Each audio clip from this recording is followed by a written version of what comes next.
Salut tout le monde, c'est Anonymal. Aujourd'hui on se retrouve pour une nouvelle vidéo dans laquelle je vais découvrir une enceinte en carton qui vaut pas extrêmement cher parce qu'elle vaut à peu près 30 euros. Je trouvais que c'était intéressant de vous en parler pour deux raisons. Bon, déjà c'est en carton et en plus de ça ça vaut 30 euros. Donc, je m'attends pas spécialement à ce que le son soit transcendant. L'enceinte ressemble à ça, comme je vous l'ai dit elle vaut à peu près 30 euros et elle est faite en carton. Alors évidemment tout est pas fait en carton dedans, ça aurait été un petit peu compliqué d'avoir un son correct. À l'intérieur les membranes sont des vraies membranes et évidemment il y a un circuit électrique dedans. On peut pas non plus remplacer toute l'électronique par du carton. Je veux bien être très fort et extrêmement stylé mais je suis pas Harry Potter non plus. Je peux pas te faire une fusée en carton. En vrai, je suis un petit peu déçu parce que je pensais qu'on pouvait la monter. Je pensais qu'elle arrivait en kit et qu'il fallait la replier, etc. Là, pas du tout. L'enceinte arrive apparemment toute prête. Mais j'ai vu sur internet que les kits pour monter des enceintes en carton existaient. Donc si jamais vous voulez un jour qu'on monte vraiment une enceinte en carton, ça peut se faire. Donc si vous êtes chaud, vous me dites ça en commentaire. J'ai l'impression qu'il faut quand même modifier 2-3 trucs. Il y a tout un bandeau autour à enlever. Et après, bah je pense que ça pourra marcher.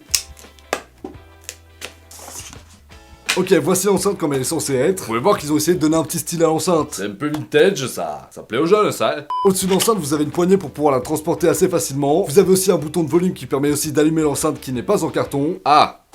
Et le truc à savoir aussi, c'est que cette enceinte ne marche pas grâce à une batterie, mais grâce à des piles. 2018.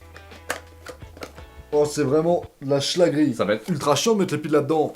Ok, j'ai rien dit, finalement c'est plutôt bien foutu, il y a un aimant pour tenir les piles. Par contre on m'a pris pour un con là, c'est pas les bonnes piles. Est-ce que c'est l'emballage ou les piles qui sont foutues de ma gueule? Il y a marqué qu'il faut des piles triple A, et les triple A c'est des petites. J'ouvre le truc, il en faut des grosses.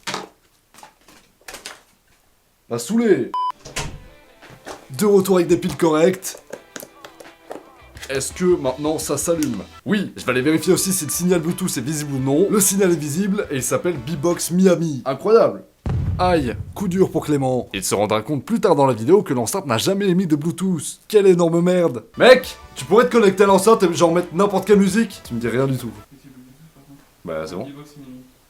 T'es connecté là? C'est long de ouf. Y'a pas de code mec. Enfin B-Box Miami s'il faut, c'est vraiment le truc des voisins gros. Le mec elle s'appelle comment alors? Bah j'ai... Ça s'appelle Boombox normalement, ça fait B-Box. Puis Miami c'est genre ça colle avec les couleurs et tout. Ça a l'air d'être un truc de voiture mec. B-Box Miami c'est vraiment une box. Mais pourquoi mec, pourquoi tu te connecterais une box en Bluetooth? Tu l'as payé cher ce truc? 30 euros. Je suis putain de dégoûté. L'association a échoué. Attends, peut-être que... Attends, je sais pas ce qu'il y a marqué. Faut mettre ton tel là-dedans. Mais là, c'est juste un porte-téléphone. Juste... Non mais je sais, mais s'il faut, ça marche en NFC, genre. Comment est-ce que ça putain de marche? Mais voilà, mec, le voisin, c'était sa box, la B-Box Miami. Il a dû se dire, putain, il y a des gens qui s'acharnent sur ma box. Mais ouais, non, c'est pas connecté, mec.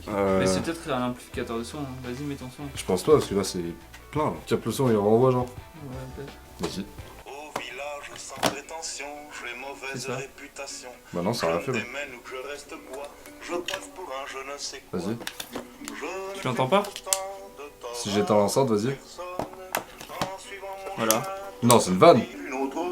Mais tu vois? Il y a un truc. Le jour du 14 juillet. T'as pas besoin de Bluetooth. C'est un truc, il y a des microphones dedans et ça te rebalance le son. Bah oui, mais si tu le poses, ça marche plus. Ils font rien qu'à nous faire les promesses. Ils ne tiennent Non, c'est derrière là. C'est là, ici là. Du coup, ça peut faire un putain de mégaphone. Bah oui. Sucez ma queue. Ça marche pas. Non. Je comprends pas la technologie de ce truc, mec. Bon, ben le titre ce sera J'ai été déçu. Et je l'ai acheté, il y a marqué enceinte, hein, par contre. Il y a marqué enceinte en carton. Et moi, quand tu mets le son, ça fait un bon son. On veut que j'arrive à sortir du piège. On nous a dit qu'il était en 6 mètres. C'est dégueulasse en plus. On arrive à mettre dans le ciel.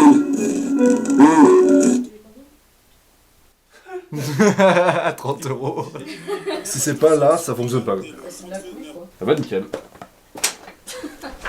Et ben c'est nul. En fait je comprends pas vraiment le principe. Quand j'ai acheté ce truc, je l'ai acheté en tant qu'enceinte. Sur l'emballage il y a marqué marche sans Bluetooth, sans Wi-Fi, sans câble. Je l'avais pas compris comme ça. Je pensais que c'était éventuel. Je pensais qu'on pouvait le connecter, je sais pas, en NFC par exemple. Et bah non. En vrai j'ai vraiment envie de savoir comment ça marche, du coup je vais la démonter. On me douille pas comme ça pour 30 euros. Bon, ça c'est l'intérieur de l'enceinte, ça saoulé, et du coup je pense que le micro est juste là, qui retransmet les fréquences aux enceintes qui sont juste derrière. Je pense vraiment que c'est ça, parce que le micro est à ce niveau-là, qui est exactement l'endroit où ça commence à marcher. Je prie dans le ciel, prends ta... Oui, je vise dans les têtes, dans la face. Oui, je viens pour les pièces, pour la Ferrari. Je veux tout le zèle, je veux la maille, oui. ah bah j'aurais dû acheter une enceinte en kit. En vrai, je suis clairement déçu par cette enceinte parce que c'est vendu comme étant une enceinte et ça en est pas une. C'est juste un amplificateur. Et cet endroit-là est hyper mal foutu. Si vous posez vraiment votre téléphone dessus, ça ne fonctionne plus. Faut le tenir à la bonne hauteur. C'est nul. J'espère en tout cas que cette vidéo globalement vous aura plu. Si ça a été le cas, n'oubliez pas de mettre un like et de vous abonner à la chaîne pour que je puisse devenir riche et célèbre. Quant à moi, je fais des vidéos tous les mardis à vendredi à 18h. Abonne-toi et mets la cloche. Salut à tous. Ciao. C'est nul.